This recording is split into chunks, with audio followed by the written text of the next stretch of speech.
welcome to another edition of ICA Sports. We're talking about Pakistan's huge win in the third and deciding one-day international. I'm Jared Kimber. With me is Australia's Brad Hogg and Pakistan's Misbah-ul-Haq. We won't talk to Hoggy for a little while because Western Australia have just beaten Victoria, so I don't want him to really talk about that on air at all. If it's possible. Oh, well done, West Australia. Sorry, Jared, I'm going to speak over you because it's been 23 years.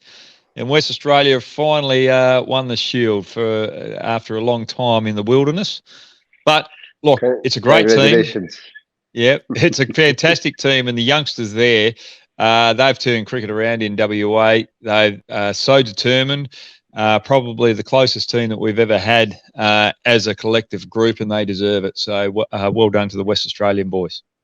If we could edit all of that out, that would be great. Misbah, let's talk about slightly more important things. And I only say that because Victoria lost, not that the Sheffield Shield final is not important. Haris Rauf, all series, Australia had really been bossing the early part of these innings, and he completely turned that around in this game, didn't he?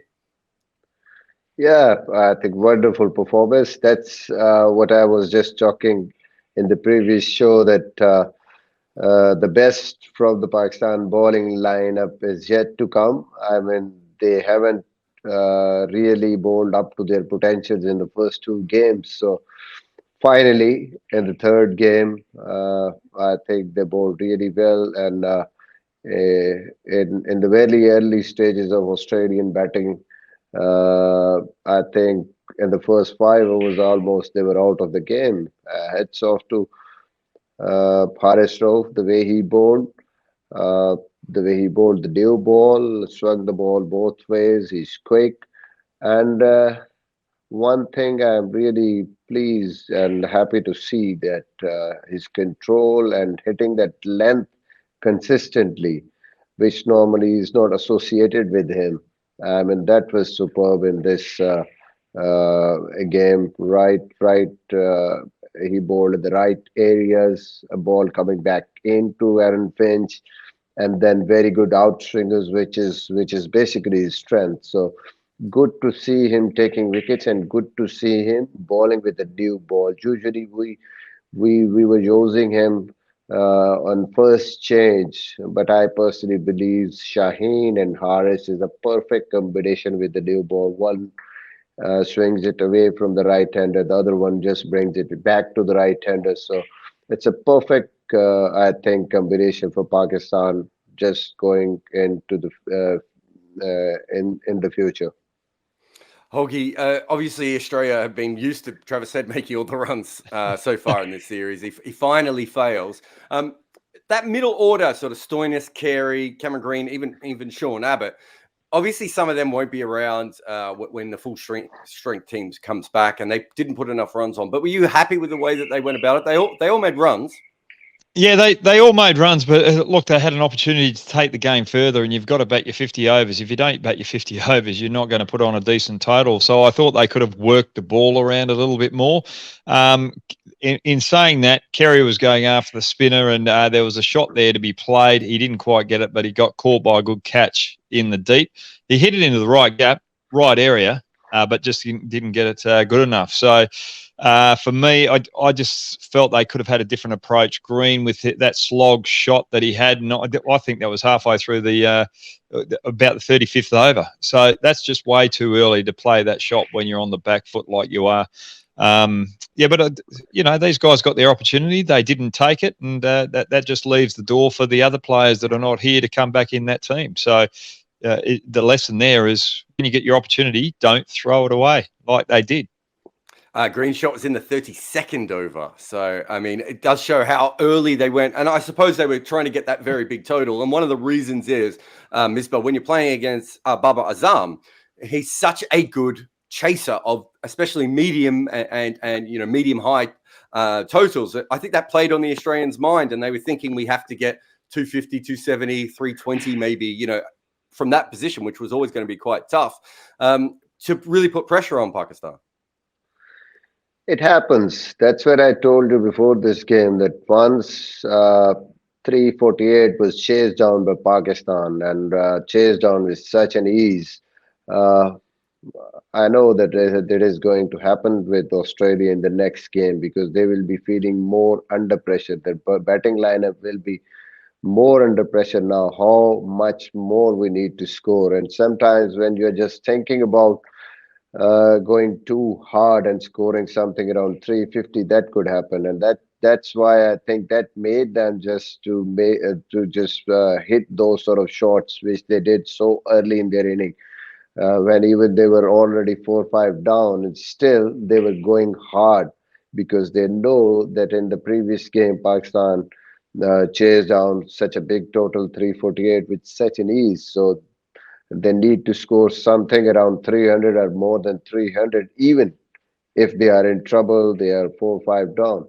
and they just uh, keep keep on going after the bowling, and finally they just managed to score 210 or 11 runs. So that could happen, and that was my point even in the last program, that once you just lose a game by scoring such a big total, then your batting just gets under pressure. And in the next game, sometimes it happens that you could not even score the par score.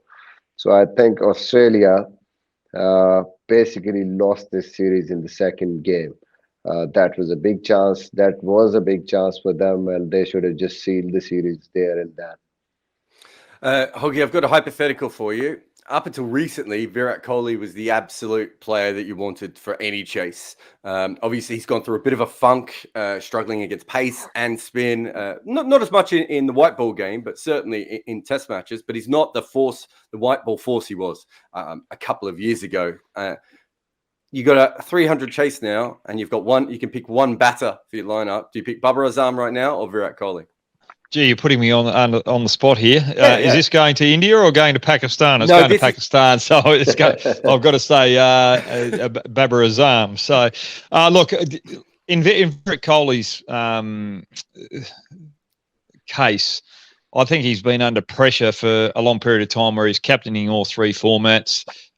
You've been in bio bubbles. They travel a lot. They play. The IPL goes for an extended period of time. They don't get a break. So Virat Kohli is probably under a lot more pressure than any other player around the world, with a billion people behind him and so forth. So it'll be interesting to see how he goes now, where he's not captain. But at the present moment, Babar Azam, the way that he just played against Australia, it was just fantastic. But in saying that, we didn't have our three frontline bowlers in there in Hazelwood, Stark and Cummins. We didn't have that extra pace. So Australia going hard out with the batting through those middle periods when we're on the back foot was just because we don't have that bowling strength over there in Pakistan. So when you can't back your bowlers to defend a low total in games, you're going to capitulate like we did. So yes, I say Babar Azam's up there. It's between both of them, but now he's got to do it when we've got the three big guns there. Look, I could go out there and say it because he's made these runs chasing 300 right now, but you've got to put it all in perspective. And I don't want to jump the gun too early because he's such a fine player. We're very lucky. We're very blessed out this present stage. We've got Kane Williamson, Babar Azam, and Virat Kohli, probably three of the best batsmen that you're probably ever going to see in international cricket. So let's just be blessed and grateful that we've got all three there rather than compare them. Yeah, no doubt. You can throw Joe Root in that as well. If you're chasing 300, the way he gets off strike. I mean, I think we've almost reached that sort of peak ability to score it, run a ball in one-day cricket with top-level batters that we probably didn't even have 5 or 10 years ago. So there's a lot of players who have the ability to chase that 300 and not feel like they're being rushed and that they can bat very long. So but Virat was the absolute king of that. He almost mastered it before everyone else, and it could. I think a lot of the problems with Virat Kohli could just be down to general tiredness or mental fatigue as much as anything. But you've got to respect the fact that Babar Azam at the moment, you look at him in the World T20 as well, and you go, that sort of medium to medium high total, he's just perfect for it because he can't be rushed, and there's so few flaws within his game. But where can Babar Azam take his game? How does he improve to get to the next level? Yeah, as you already said, that to me, the second ODI, that inning was slightly different from what Bob will normally do, because that wasn't a medium total. That was a Hi. big total. 348 runs were good enough on that surface, but the way he just came and the way he executed his innings, the way he dominated the bowling lineup. Uh, we know that, okay, fine, their frontline bowlers were not there, but still, it was a pressure game. Pakistan basically need to win that to stay in the series. But the way he responded to that criticism and pressure, I mean, that was some meaning. And if he can play like that, that is basically the next level. Because normally he used to score 5 and over, 6 and over with ease, but in that inning he was chasing throughout 8 and over, 8 and over, and his strike rate was excellent in that inning, and the way they chase it down, both Imam and Babar. I think that is the way to go. You don't go and sit basically and see what is going to happen till the 30th or 40th over. No. If you are chasing, if you are even batting first, go there and dominate, try to dominate the opposition and score according to your potential and ability. And I think that inning basically, to me, is the one he should just looking in the future, that this is Babar Azam, this is how I need to play. Okay, fine. If you're chasing 200 runs like in the third game, fine. You can take your time. You can just play according to the situation. But if you are setting a target, this is the way to go. How he just played in the second match. Go there, press the pedal, and get a position under pressure, no matter who the bowlers are, and try to just score 350 runs. This is, I think, something to go in the future in one-day cricket, and he can do that. So I'm happy. I'm happy that he just came out of that mind, and he just came out of that shell that, okay, I don't have to lose wickets. Okay, I just make it around. But I have to just dominate the bowling attack. And this is, I think, something which is going to help him in the future.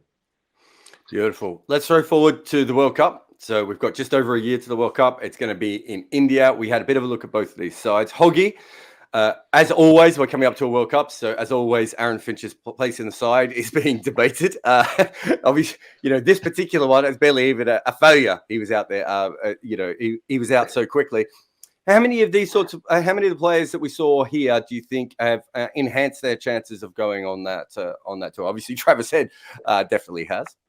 Yeah, Travis Head has. You might even think about Cameron Green, but the first game he was sensational, but the second two, there's a few question marks over him now. I'd think about taking Berendorf there, left arm quick, just to back up Stark. Yeah, but I don't think too many people cemented their place there, and I am worried about Aaron Finch. His front foot does not look as though it's moving where it should be. He's going across the stumps, and that ball swinging in is going to hit that front pad all the time if he doesn't sort that out. So for me, that's a bit of a worry going a year down the track for the 50-over World Cup. I think he would play the T20 World Cup. Will he play the 50-over World Cup down the track? That's the big question mark for me, because he's got to find some form and find it quickly. And remember, he's not playing any first-class cricket anymore as well. So he's not spending time out in the middle against good quality bowling as much as everyone else. So I'm a little bit worried there. In the bowling department, Zampa's obviously going to be there, but I can't see any of the bowlers going to India apart from Jason Berendorf, because we've got 3 big quicks coming back.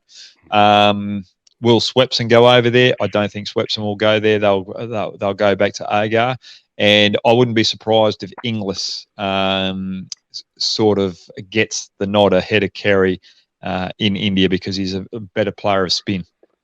Yeah, that's a really interesting one, because I think Carey obviously made runs here, but I get the feeling that they've been trying to move Inglis into the side for a while now, just waiting for the right time. Just on the spinners, Marnus bowled 6 overs, I think, in this particular game, because Swepson obviously didn't play. Maxwell comes back, so he fixes some of the problems with the spin for that particular World Cup. Who is the second spinner, if you call Maxwell a batter who bowls a bit? Like I'd keep Zampa there. You've got if you've got Head in the team, or you've got Agar. Agar's an all-rounder, so he's going to be batting around about 7. But if you don't go with that spin, you've still got the options of Marnus Labuschagne, who can bowl 6 overs, and over in India, he could be really handy. Maxwell's definitely going to get 4 or 5 overs out, if not more. So I don't think you really need to have that second spinner. You can afford to have a better batting all-rounder like a Cameron Green, where he gives you a little bit of extra pace, a little bit of difference with the bounce as well. Just something different in that bowling attack. And Zampa and Labuschagne bowl differently as well. So they're not two of the same bowlers just because they bowl leg spin. I'd say that Marnus turns the ball a lot more, different trajectory as well. So that's just sort of going to upset the batsman's footwork as well. So for me, that's the way I'd go. I probably would even play Agar. I'd utilise Maxwell and Labuschagne as the 2 spinners and have Green in there if you don't have Mitchell Marsh. Beautiful. Misbah, it feels to me that the problem with the Pakistan team is not the frontline ends. So that the top order with the bat and the new ball partnership seems absolutely fine. Kind of everything in the middle is a bit of a jumble. I feel that the batting's too light. You feel that there's not enough specialist bowlers to back up the frontline bowlers. But we're kind of both right when you have a look at the numbers. You've got guys who are there because they're all-rounders, but they don't make a lot of runs. They're also not specialist bowlers. Do Pakistan just have to make a decision? Either we're going to bat as deep as we can, or we're going to have 5 specialist bowlers. And at the moment, they're trying to do both, aren't they? Look, Pakistan have a lot of all-rounders. I mean, the luxury they are having at the moment, a lot of batsmen can bowl. I mean, Khushdil is bowling very well. Iftikhar is bowling very well. And that gives you that sort of luxury. And once Shadab will be back in the side, that's another added advantage to Pakistan. If Shadab is there, you can just play out of 3 middle order batsmen, only 2, because Shadab gives you that edge of batting at number 6 or 7, or even in the top 6. And then you can have another spinner, and Pakistan have that luxury of having those 2 left arm spinners who can bat also. I mean, Nawaz been performing very well. Uh, he batted very well even during the PSL, and he's a very good bowler also in these sort of conditions. And then obviously Imad Wasim is there. So we can put another spinner who can bowl very well.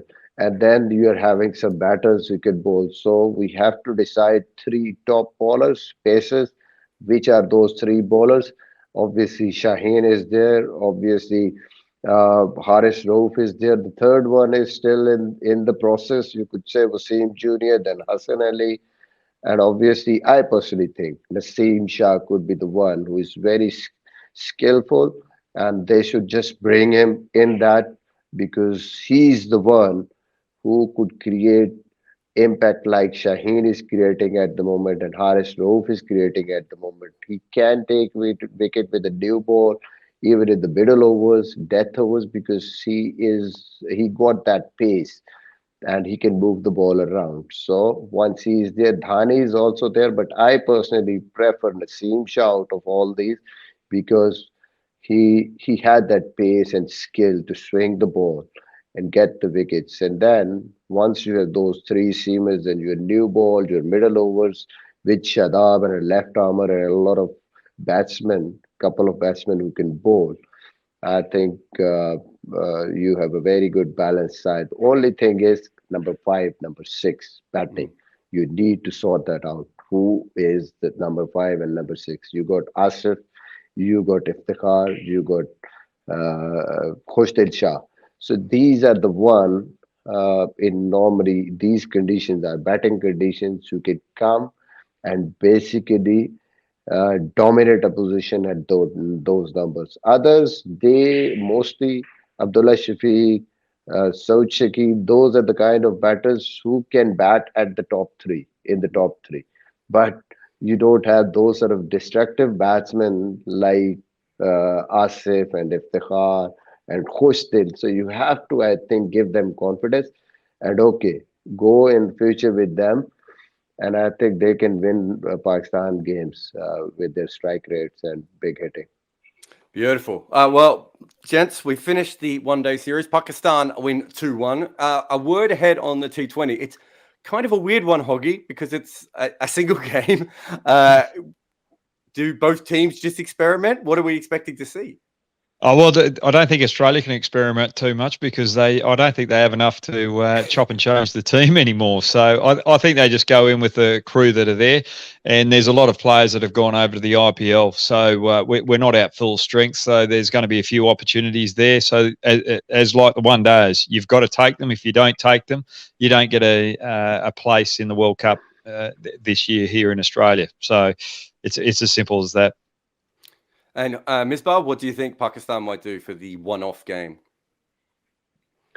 I think Pakistan is having a settled team, so they might play the left arm spinner. I'm not sure about that, but I think they will not experiment much because already their top order is settled. So there will be few new faces which haven't played that much for Pakistan at number 4, 5, 6.